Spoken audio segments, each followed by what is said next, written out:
Presiden Republik Indonesia Joko Widodo meresmikan langsung Gedung Pelayanan Kesehatan Ibu dan Anak di Rumah Sakit Wahidin Sudirohusodo.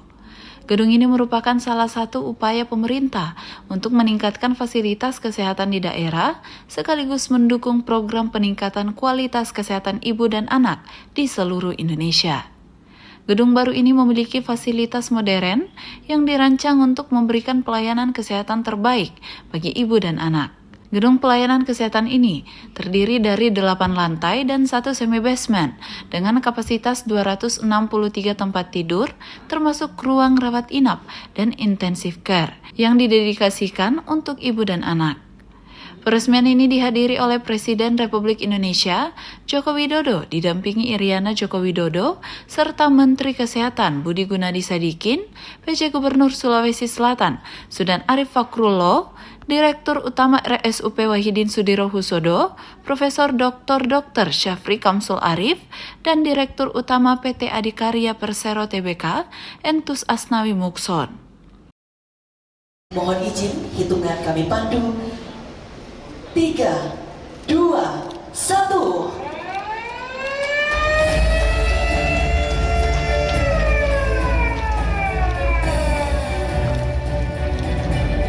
Dilanjutkan dengan penandatanganan prasasti.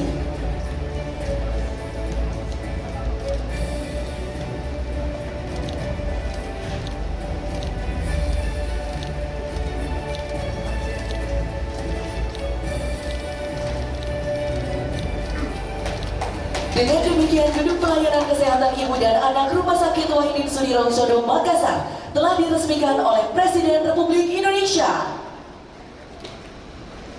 Jokowi berharap dengan selesainya Gedung Kesehatan Ibu dan Anak ini betul-betul bisa melayani para ibu dan anak-anak dengan baik, sehingga kematian ibu dan anak bisa ditekan dan dikurangi, serta bisa dihilangkan pada masa yang akan datang.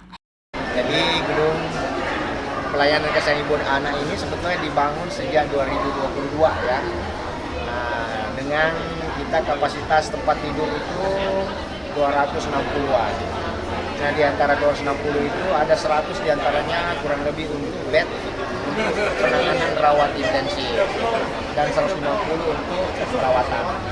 Nah, seperti yang disampaikan Pak Menteri Kesehatan tadi, bahwa salah satu yang menjadi masalah tingginya angka kematian bayi dan ibu itu kan karena kita kesulitan ruang perawatan intensif. Nah, salah satu keunggulan dari Gedung Kesehatan Ibu Anak ini di Wahidin ini adalah bahwa kapasitas untuk perawatan intensif itu lebih besar ya. Sekarang saja itu tiap hari kurang lebih ada 20 pasien anak bayi yang antri untuk dioperasi karena ketiadaan tempat ICU. Nah, di sini kita ada kurang lebih 100 bed untuk khusus perawatan intensif. Ya. Jadi saya kira ini akan sangat memberikan kontribusi positif ya untuk program pemerintah, apa yang disebutkan tadi Pak Joko Widodo dan Pak Menteri Kesehatan. Kita dedikasikan ini untuk bagaimana mengurangi tingkat kematian ibu dan Pak Dirut, ini melayani BPJS juga? Melayani. Nah kan BPJS ini kan, apalagi ini kan institusi pemerintah ya. Jadi semua strata kita bisa layani. Kalau mau ditanya lagi itu rujukannya dari mana-mana. Yang paling banyak rujukan kami ini kan sebenarnya belahan timur ya.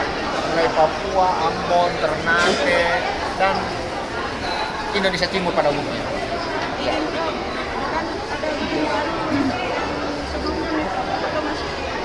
Masih jadi existing kita itu sebenarnya ada sekitar 800 bed di sana.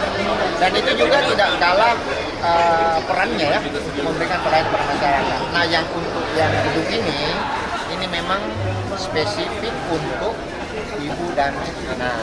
Yang lain itu jantung terpadu, ada brain center ya, ada penyakit dalam, ada bedah, itu semua tetap berjalan. Di sini kita dedikasikan terutama untuk pelayanan ibu dan anak. Ini anggaran habis berapa? Ibu melahirkan, ibu dioperasi ya. Anak yang memang butuh ventilator, anak yang berat badan lahir rendah, di sinilah tempatnya. Karena kematian bayi banyaknya di situ. Dokter ahli yang disiapkan. Kami di totally itu 277 kami punya tenaga ya. Tenaga ya. Ya dokter anak dan dokter objin itu hampir 35 tempat. Nah, total 200. Untuk anggaran sendiri Pak, selama pembangunannya anggarannya berapa? Pembangunan ini kita dibantu oleh Islamic Development Bank ya, Ibu Andi ini langsung ada di samping saya nih ya. Jadi ada 6 ya Bu ya di Indonesia rumah sakit vertikal yang disupport untuk membangun pusat kesehatan pelayanan ibu dan anak. Khusus di Wahidin yang disampaikan tadi Pak Presiden itu untuk struktur itu kisaran 460 sekian miliar ya. Kalau dari alat-alat itu sekitar 239 miliar. Nah, ada pendampingan dari kami itu sekitar 40 miliar. Itu untuk pendamping, untuk SDM dan lain-lain. Ya. Andrea Ririn Karina, Muhammad Saiful, Unhas TV.